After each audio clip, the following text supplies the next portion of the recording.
amigos e amigas, boa noite. Como se faz necessário, vamos esquecer das nossas dificuldades, das nossas mazelas, de nossos sofrimentos físicos e morais, elevando nosso pensamento a Deus e agradecendo através, na forma de uma oração, dizendo: Pai, muito obrigado por mais uma vez estarmos aqui reunidos no propósito de aproximarmos um pouco mais de Ti através da bendita doutrina espírita, que possamos nesse breve momento absorver com profundidade os ensinamentos que os bons espíritos nos trouxeram e que ao sairmos daqui tenhamos a força moral de distribuirmos tudo aquilo que aqui recebemos. Que assim seja. O nosso tema dessa noite é audacioso, porque falar de Jesus é falar do maior exemplo que temos da humanidade. O nosso tempo é breve. No EAD, que é o estudo aprofundado da doutrina espírita, fazemos esse estudo em torno de 4 anos. Mas nessa nossa singela proposta, vamos conhecer um pouco mais de Jesus dentro das obras básicas e de obras complementares que trazem esclarecimentos que nos tiram a dúvida e nos aproximam um pouco da compreensão da grandeza de Jesus. Jesus existiu realmente? Existe uma falta de comprovação histórica. Onde é que ele nasceu? Nasceu em Nazaré, em Belém? Em que mês, em que ano ele nasceu? Qual a idade que ele alcançou, quando que ele morreu? São questões que o mundo materialista faz. Constantemente a gente assiste em diversos programas, History Channel, Discovery Channel, várias especulações a esse respeito. E qual era a aparência de Jesus? Porque isso mesmo já foi motivo de vários programas de televisão. Uma equipe de cientistas ingleses e arqueólogos israelenses se propôs a fazer uma apresentação em 3D do rosto de Jesus, baseado nos crânios encontrados no sítio arqueológico de Getsemane. E aí então, o rosto que eles apresentam de Jesus é este o rosto à esquerda de vocês. Um rosto mais parecido com o povo que habitava a terra, do povo hebreu daquela época. Nós também temos aquele rosto bem diferente, que é o rosto que mais conseguimos verificar dentro de uma pesquisa no Google. O motivo de faltas de informações históricas e equívocos. A Palestina, no tempo de Jesus, tinha muito pouca importância política. Era um povo escravizado, o povo dos israelitas, que viveu sob o jugo de diversos impérios. Então, o que nós temos de relato histórico dessa época é o que os israelitas escreveram a respeito de si mesmos. Os evangelhos foram escritos 30 anos depois da desencarnação de Jesus. E são poucos relatos que nós temos ali. Nós temos os relatos de 4 apóstolos e que foram selecionados também pela Igreja Católica para que nós tivéssemos um conhecimento dentro da concepção deles do que nos seria necessário. Leon Denis, que foi contemporâneo de Kardec, junto com Camille Flammarion, Gabriel Delany, desenvolveu alguns livros, escreveu alguns livros de cunho filosófico e colocou que para muitos Jesus era uma representação dos israelitas, do nascimento, do desenvolvimento, da ascensão e do renascimento do judaísmo. Algo dentro do imaginário, que Jesus realmente não teria existido. Leon Denis não afirmou que foi assim. Ele coloca aqui E esta era uma especulação filosófica a respeito da compreensão que muitos têm a respeito. E então ele escreveu este livro, O Cristianismo e Espiritismo, que nós temos traduzido para o português, publicação da FEB. E como é que Jesus é lembrado? Muitos lembram de Jesus dessa forma: aquele que foi crucificado, que foi humilhado, que foi torturado, que foi morto, para nos absolver de nossos pecados. Para poucos, Jesus foi um tolo e um covarde, porque foi crucificado e não se defendeu. Para muitos, é essa imagem, e a imagem da cruz é a que acaba representando Jesus na sociedade contemporânea há muitos séculos. Essa crucificação, esse símbolo da cruz, tem um intuito de nos remeter à ideia de que Jesus morreu por nós para nos salvar de nossos pecados. Enquanto que vemos no livro O Céu e o Inferno, capítulo referente ao Código Penal da Vida Futura, que ninguém paga pelos pecados dos outros e ninguém pode absolver os pecados dos outros. Então o Espiritismo nos esclarece que Jesus nos salvou por fazer aflorar em nossa consciência a lei divina, por meio de um comportamento novo para aquela época e que nos é exigido até hoje, a fim de que reparemos os nossos males perante a lei divina. Essa então é a nossa redenção. Temos também essa lembrança de Jesus, o humilde, o misericordioso, o piedoso, o bondoso, o professor, o educador, o médico das almas, o rabi, o Messias, o enviado de Deus. Cada um de nós lembra e imagina Jesus conforme as próprias necessidades, mas de qualquer forma nós temos Jesus como um exemplo para a humanidade.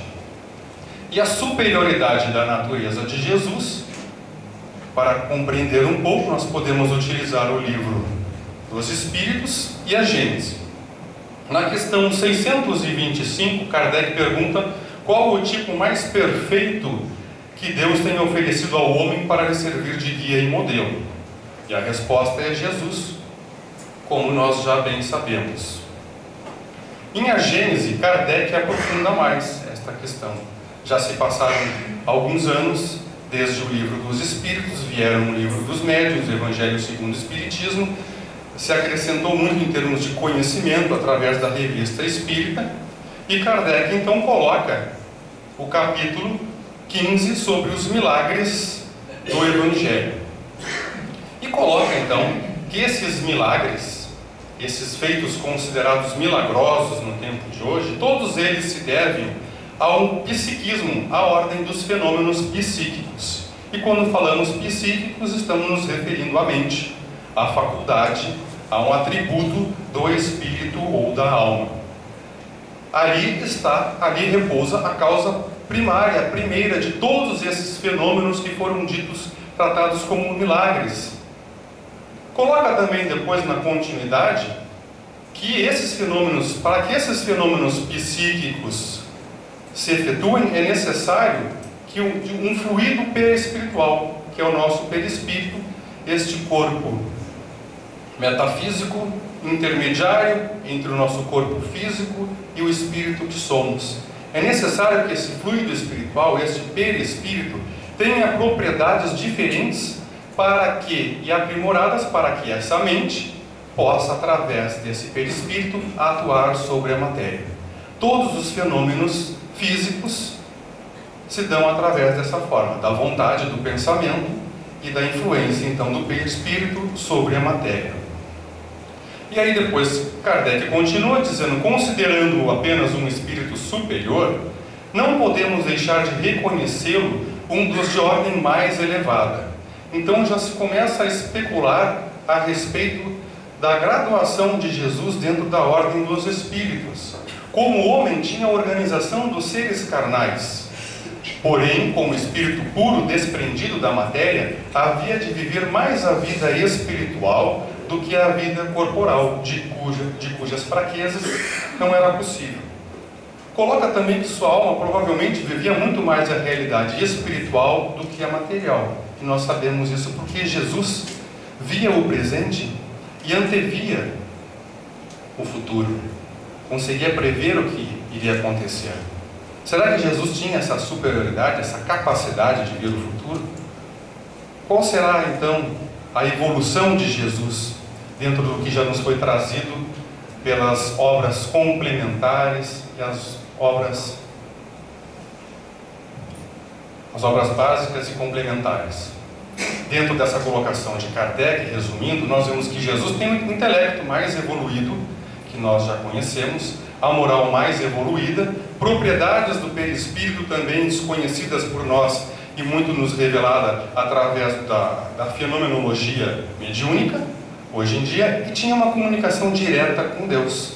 Tanto que um espírito coloca em A Gênese que poderia ser considerado Jesus como um médium de Deus, o seu intermediário direto. Mas isso é uma enorme evolução espiritual. Não havia nenhum intercessor, nenhum intermediador entre Jesus e Deus. Será que é assim? Nas obras complementares, em especial em Evolução em Dois Mundos, a respeito da formação dos mundos, da gênese do universo. E ali ele coloca que existe um plasma divino, que é oriundo diretamente de Deus, e que inteligências divinas conseguem manipular esse plasma divino. Então, convertendo esse plasma divino, agregando esse plasma divino, convertendo em diversas habitações cósmicas. Então ali está colocado que não é Deus que cria os mundos. Ele cria porque criou estes seres que evoluíram, que somos nós, e que evoluíram até essa condição de espíritos divinos, ou divinizados. E então esses espíritos, eles manipulam o plasma divino, organizando-o em diversas formas gasosas, radiantes ou obscuras, mais etéreas ou mais densas, que serão denominadas de mundos habitados, onde habitarão os espíritos nas diversas faixas de evolução. Dentre esses mundos, nós temos o nosso planeta Terra. Depois, então, no livro A Caminho da Luz, esse sim, do Espírito Emmanuel, nós temos esclarecimento de como que é a formação do planeta Terra. O Espírito Emmanuel faz essa questão: que força sobre-humana pôde manter o equilíbrio da nebulosa terrestre, isso na sua formação, destacada do núcleo central do sistema, conferindo-lhe um conjunto de leis matemáticas dentro das quais iam se manifestar todos os fenômenos inteligentes harmônicos de sua vida por milênios e milênios. Ou seja, na formação do nosso planeta, o nosso planeta se origina a partir de um momento em que o orbe terrestre, o nosso planeta, se desprende do Sol. Neste momento, o nosso planeta vem se direcionando. Não tem essa massa uniforme, não tem esta conformação, possui calor. E para cá vem se deslocando, para a nossa localidade, em que hoje habitamos. Neste trajeto em que o nosso planeta se direciona à sua órbita, existem espíritos chamados como puros eleitos, espíritos puros e eleitos pelo Senhor, assim Emmanuel descreve, que são espíritos que vão organizar, vão dirigir o nosso sistema solar. Dentre esses espíritos está Jesus. Então Jesus está relacionado com o nosso planeta desde a sua formação. E ele é então o criador, ou co-criador direto do nosso planeta. Não é somente o governador, como nós vemos em algumas obras complementares. Ele faz parte da criação. E aí a pergunta é tão profunda porque ele coloca destacada, a nebulosa terrestre destacada do núcleo central, ou seja, desde aquele momento em que o planeta Terra, ainda desorganizado, se desloca para cá, existia alguma força que mantinha essa organização, que colocava o planeta no seu lugar exato e que fazia com que tudo ali se desenvolvesse de uma forma que viesse a ser propícia para a vida. Então Jesus não somente co-criou o nosso planeta, auxiliado por outros espíritos que eram por ele dirigidos, como também organizou todos os fenômenos físicos na Terra, a camada de ozônio, a ionosfera, onde depois surgem as cidades-colônia.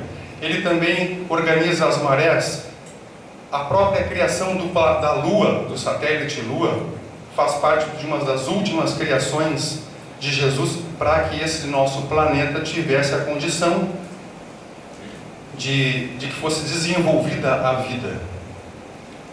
E as primeiras reencarnações que acontecem aqui, todas elas também são dirigidas por Jesus. Então nos coloca numa compreensão um pouco mais profunda a respeito de Jesus, da sua superioridade. E aí, quando pensamos a respeito da vinda de Jesus à Terra, isso nos remete a uma reflexão ainda maior.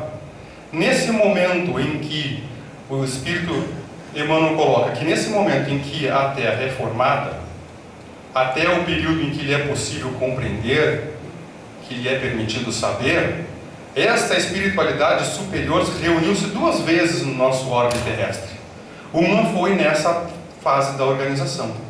E a outra foi quando Jesus planejava então a sua vinda missionária. Tamanha a importância da vinda de Jesus, da sua encarnação missionária, para nos esclarecer. E Jesus encarnou nessa tarefa missionária, após a ideia do monoteísmo já ter se estabelecido, em uma região da Palestina, há mais de 2000 anos. Historiadores datam que pode ter sido 6 anos depois de Cristo, provavelmente em abril. Mas para nós espíritas isso não importa muito. O que importa é que Jesus veio. É isso que nos importa. E que ele veio para mudar o mundo, mudando de tal forma que a humanidade terrestre teve a sua história dividida entre antes e depois de Cristo. Essa vinda de Jesus, esse seu breve período de Jesus, após os 30 anos, quando ele começa a pregar, a divulgar o seu conhecimento, porque diferente de todos da época, Jesus não falava muito do que os outros falavam. Ele tinha uma autoridade pessoal que ele falava em nome de Deus, isso causava muito espanto. E só pôde pregar a partir dos 30 anos, que era a lei dos hebreus. Ninguém podia pregar antes dos 30.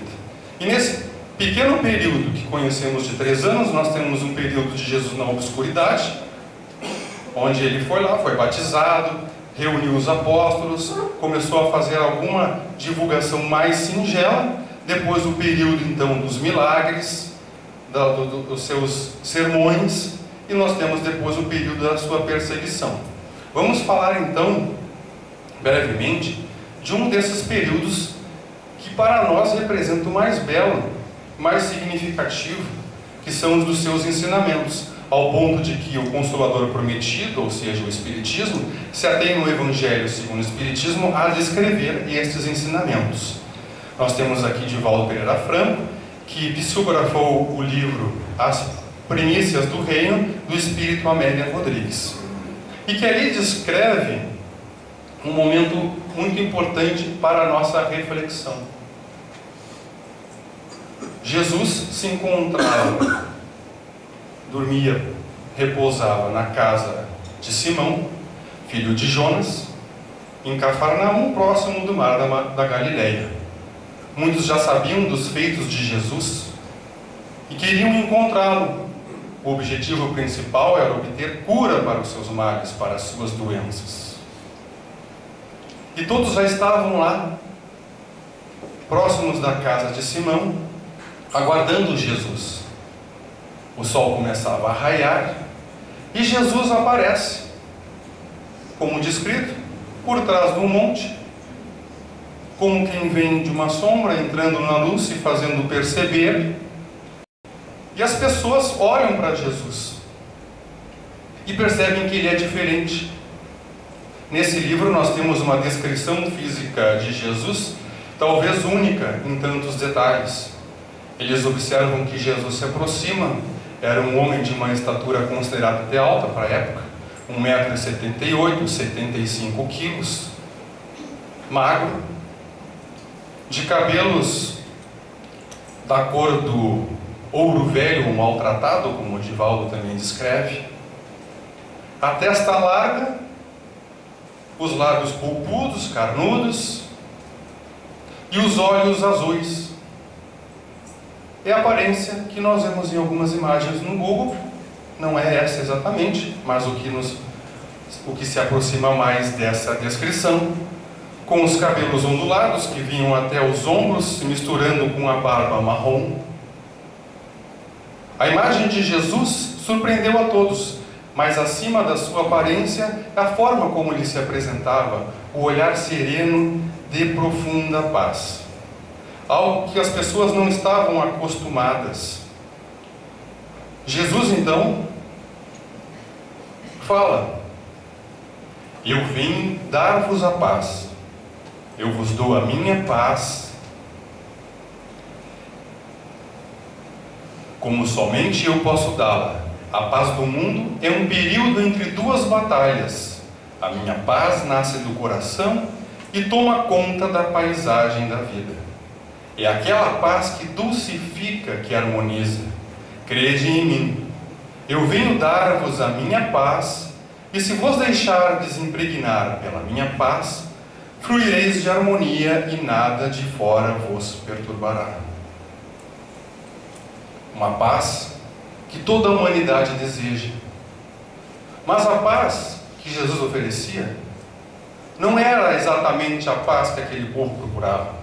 Eles queriam o saneamento das suas dores físicas. E mal Jesus terminou de falar, já se amontoaram sobre Jesus, reclamando os milagres. Era impossível adentrar na casa de Simão, tamanha a quantidade de pessoas que se acotovelavam. E existia lá um paralítico, Natanael ben Elias, que ouvira falar de Jesus e queria a cura para a sua paralisia. Desceram Natanael por uma claraboia,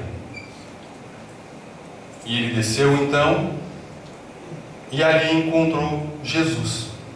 Jesus o observou como quem já o esperava, e Jesus falou então para Natanael: Natanael ben Elias, crês que te posso curar?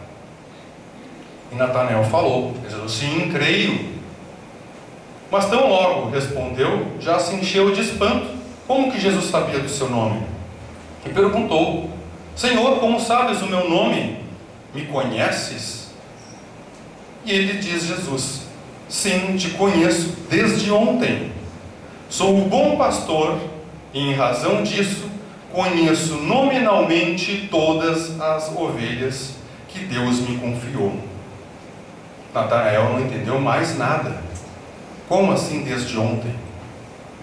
Desde a sua criação, Jesus o conhecia. E conhecia e conhece nominalmente a todos aqueles que ele criou, seja direta ou indiretamente, porque ninguém reencarna nesse mundo senão com o seu consentimento. E então Jesus ordenou: levanta-te, toma a tua cama e vai para a tua casa. E Natanael se ergueu e caminhou. A multidão se espantou e avançou em Jesus: agora eu quero o meu milagre, agora é a minha vez. E consumindo então as energias de Jesus até a noite, quando Simão, percebendo que já era momento de encerrar com tudo aquilo, disse para a multidão se dispersar. Simão Pedro, a certo momento, sentindo o júbilo do momento, olha para o mestre e não entende. Jesus está chorando. E aí então Simão pergunta: mestre, estás chorando? Sim. Mas então estás chorando de alegria, de felicidade por todos os feitos além dos milagres realizados, calaste a boca dos fariseus e dos escribas com a inteligência das tuas palavras? Jesus disse: não, choro de tristeza. Simão disse: não entendo. Como assim? Não te compreendo, Jesus. Naquele momento, Jesus, com a visão espiritual, via o paralítico em um bordel, em uma casa, bebendo, no meio à música com dançarinas e prostitutas, mostrando o corpo então perfeito, mas sem mais nenhuma mácula, sem nenhum defeito. E aí então Jesus explica para Natanael, para Simão Pedro, esta situação, e diz: por que dizes que não te compreendemos? No caso, Simão lhe pergunta: como assim não te compreendemos? E Jesus explica para Simão Pedro que a verdade do reino, ela deve ser compreendida não somente como uma promessa, mas como uma realidade para o presente, algo que até hoje ainda não compreendemos. Nos voltamos para Jesus às vezes preocupados com as nossas questões materiais, questões que nós podemos resolver, solicitando mais recursos, enquanto na maioria das vezes dispomos mais do que precisamos, porque o fardo não é mais pesado do que a nossa capacidade, e deixamos de compreender a importância. Num exemplo, se estamos em uma dificuldade, o que há para aprender isso? Se Deus é misericordioso, o que há para aprender? Qual a felicidade que há de virá deste momento? Mas nos afligimos e esquecemos. E aí então, Jesus, nessa primeira vez, fala para Simão, que entende que não compreende, mas que num dado momento enviará espíritos que irão esclarecer a humanidade, que antes disso é necessário sofrer. Será necessário sofrer por séculos, até que então isso venha trazer uma maturidade psicológica. Nesse momento, então, virá o Consolador prometido, que depois também é citado no Evangelho de João.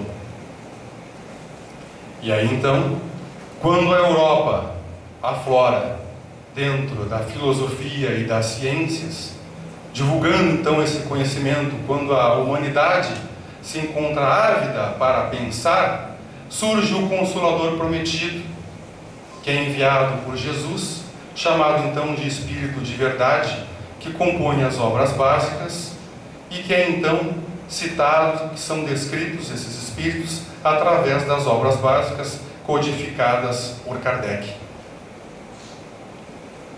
Então nós temos ali uma abreviatura das obras básicas. Kardec, em 1856, acaba conhecendo a sua missão e se envolve profundamente, com seriedade neste trabalho, sendo advertido nessa primeira comunicação, em 1856, de que ele iria cumprir a missão dele. Ele poderia cumprir a missão. Se ele não cumprisse, haveria outro que o sucederia. Mas os espíritos já viam que Kardec iria cumprir a sua missão com prejuízo à sua vida, o que aconteceu em 1869, quando Kardec desencarna por um esforço demasiado que lhe acomete o coração. Os espíritos já viam isso naquele primeiro momento. E a codificação espírita é obra que se origina com Jesus. Nós temos então o livro dos Espíritos, nós temos a Revista Espírita, nós temos o livro dos Médios, o Evangelho segundo o Espiritismo, o Céu e o Inferno, nós temos a Gênese. E nós também temos um convite que todos venham estudar na Casa Espírita esses ensinamentos, num clima sempre de confraternização, de amizade, onde todos nós somos assistidos pelos bons espíritos, para que possamos ampliar estes nossos conhecimentos. Mas Jesus sabia, já no século XIV, que aquele Consolador prometido que seria enviado no século XIX não receberia o prosseguimento adequado, ideal, esperado da divulgação e principalmente da prática da doutrina espírita ou do cristianismo redivivo. Então, nós temos esse livro do espírito Humberto de Campos, pela psicografia de Chico Xavier, que coloca que o Brasil é o coração do mundo, pátria do Evangelho. E nós vemos então que Jesus já, muito antecipadamente, já previa como que a doutrina espírita deveria se desenvolver. Ou seja, Jesus não foi surpreendido. Da mesma forma que ele encarnou na Palestina, sabia que ali a sua mensagem não prosseguiria, mas deveria ser ali, onde o povo já tinha uma ideia monoteísta. Inseriu o espírito de verdade na França, onde as ideias afloravam e aceitavam novas ideias, mas já sabia de antemão que o positivismo, que o cientificismo, ele ia tomar conta das mentes materialistas, o que iria obstaculizar a verdade. Então Jesus, já no século XIV, com outros espíritos por ele dirigidos, planeja o descobrimento do Brasil, a sua colonização, a vinda dos negros para o Brasil, assim como de todas as outras raças, as etnias que vieram para cá, a fim de que formássemos uma fraternidade universal. Que o Brasil representasse então essa união de todas as etnias. E o surgimento do espiritismo no Brasil se dá através de Benoit Mir, conhecido como Bento Mur, que era um médico homeopata e que traz a homeopatia para o Brasil e que trata então, que faz curas gratuitas no Brasil. E este Bento Mur, como era chamado aqui no Brasil, era discípulo de Hahnemann, que havia desencarnado antes da codificação espírita, que foi o criador da homeopatia e que faz parte do espírito de verdade. Jesus designa então que o espírito Ismael seja o protetor da terra, para que o nosso país siga os rumos corretos, para que se efetive essa promessa, esse desejo de Jesus, e sua promessa de que o seu evangelho venha a se expandir para todo mundo, o celeiro de paz, de amor, de exemplo, de fraternidade, de perdão. Que fosse assim e que seja assim no Brasil. E aí então nós temos essas curas. Bento Mur conhece já o espiritismo, conhece a mediunidade, conhece o mesmerismo, que é a transmissão, a irradiação, a transmissão de fluido vital através do passe. Ele tem que ir embora do Brasil, que ele é perseguido, como ainda hoje quem pratica o bem é perseguido, muitas vezes, mas cumpriu sua missão e o espiritismo veio a se erradicar no Brasil. Vários espíritas desencarnados da França começaram a reencarnar no Brasil. Nós tivemos a fundação da Federação Espírita Brasileira. E aí então, em agosto de 1831, nasce Adolfo Bezerra de Menezes, que é discípulo de Ismael. Então nós vemos que toda a história da humanidade não tem ponto sem nó. Jesus participa de tudo, integra todas as atividades. E Bezerra de Menezes vem se tornar também mais tarde presidente da Federação Espírita do Brasil. Ele era um abolicionista na época. Também teve essa grande importância. E aí então, o mundo evolui, avança para esse momento de transição planetária.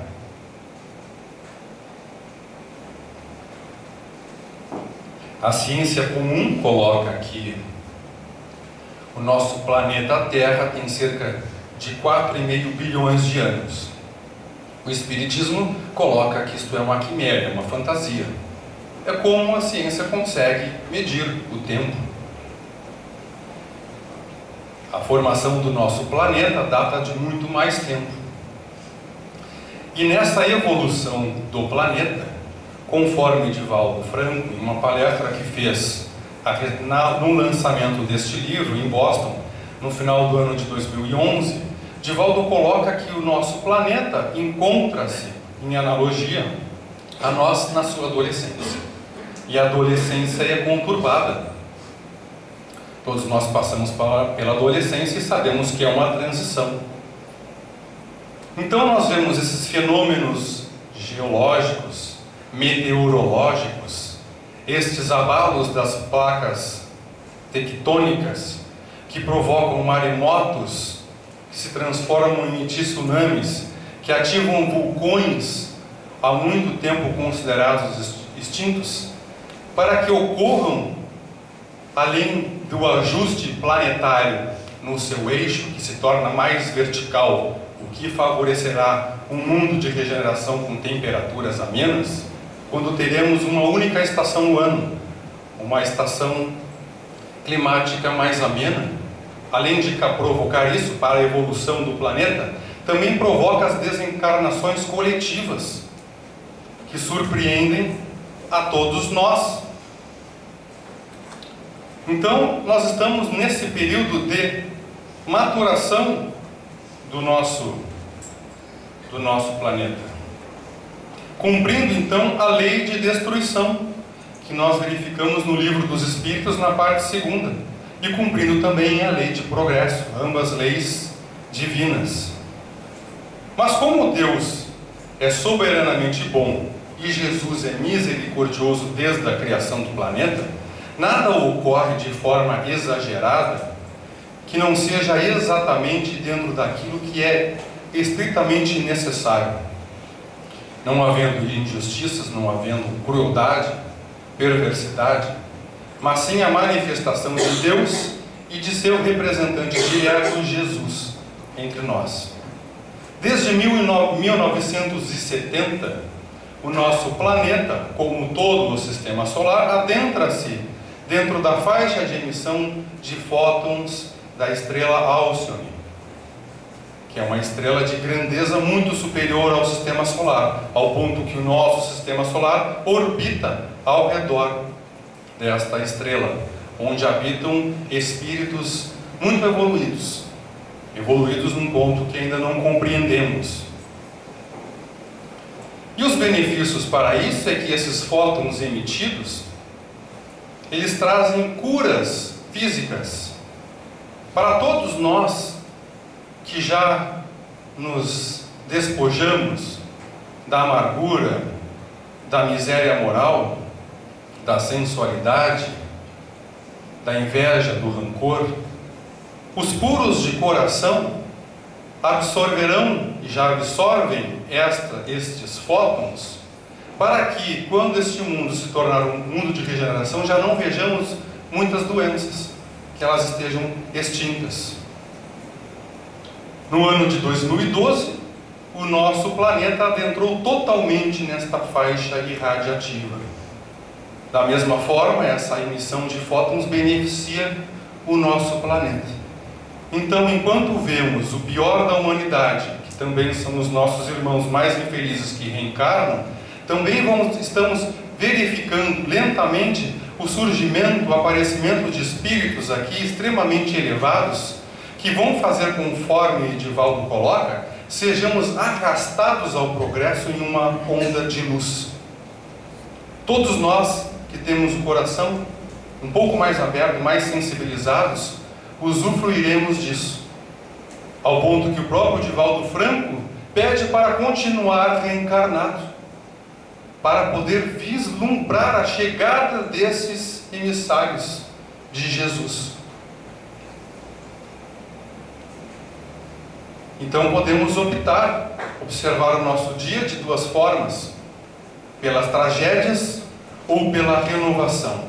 Porque Divaldo também coloca que pior do que todos os tsunamis que verificamos até agora e os que irão ocorrer, pior do que todos eles é o tsunami moral, avassalador, que arrasta as multidões para a derrocada. E esse é o nosso grande desafio. Jesus prometeu que bem-aventurados os brandos, porque herdarão a terra. Seria muito fácil para todos nós sermos brandos em um mundo onde todos são amigos, todos são bons, pois temos que enfrentar todos os dias o nosso orgulho quando um irmão equivocado chega até nós e nos agride. Essa é a nossa prova, talvez a prova maior, interpretando então as palavras de Jesus: bem-aventurados os brandos, porque herdarão a terra.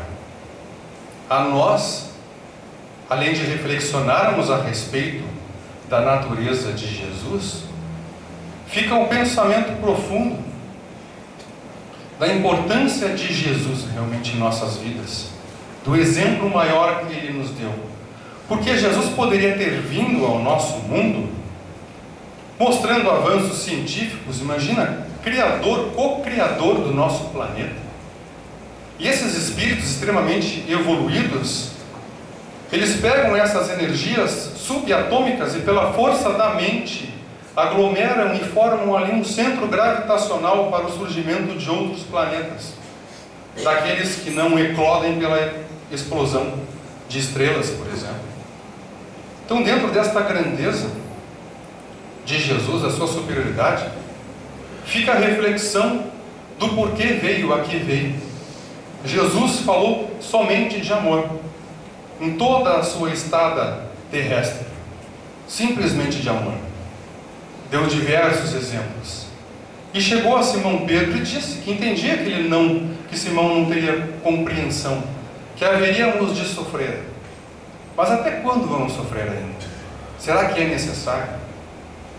Tantos mandamentos, tantas lições, tantos exemplos, que por vezes nos perdemos a respeito do que devemos fazer.